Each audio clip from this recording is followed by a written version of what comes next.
Monosex tiger tilapia মাছ চাষের জন্য কম কাদাযুক্ত এবং 4 থেকে 6 মাস পানি থাকে এমন পুকুরে নির্বাচন করতে হবে।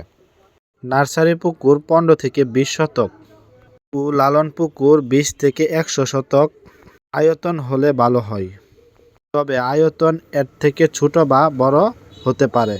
পুকুর ছিঁচে পানি শুকিয়ে নিতে হবে। ছিচিত মাছগুলো অন্যান্য পানি দূর করতে হবে। পুকুরের তলায় অতিরিক্ত কাদা থাকলে তা উঠিয়ে ফেলতে হবে।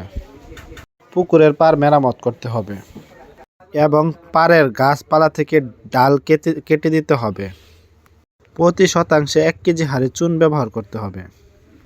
চুন প্রয়োগের 2 থেকে 3 দিন পরে পানি ঢোকাতে হবে। শতাংশে 50 গ্রাম ইউরিয়া সার ও 50 গ্রাম টিএসপি সার প্রয়োগ করতে হবে। পুকুরে সার প্রয়োগের 2 থেকে 3 দিন পর পুকুরে পোনা মজুত করতে পারেন। পোনা সংগ্রহ: পুকুরে চাষের জন্য ভিয়েতনামি জাতের মনোসেক্স তেলাপিয়া মাছের পোনা গাফফার ফিশ বিডি চ্যানেলের পক্ষ থেকে সংগ্রহ করতে পারবেন। পলিথিন ব্যাগে অক্সিজেন দিয়ে সারা বাংলাদেশে এই মাছটি আমরা হোম ডেলিভারি করে থাকি। মনোসেক্স টাইগার তেলাপিয়ার নার্সারিং ব্যবস্থা: নার্সারি থেকে সাধারণত 2000, 3000, 1000 লাইনের কেজি পোনা সংগ্রহ করতে পারবেন।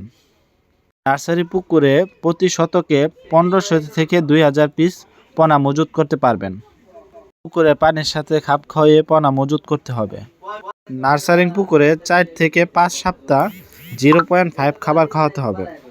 এটি অরিজিনাল মনোসেক্স টাইগার তেলাপিয়া মাছের পোনা সংগ্রহ করতে হবে, তাহলে এই মাছটি চাষ করে সফলতা লাভ করতে পারবেন অল্প সময় অল্প দিনের ভিতরে।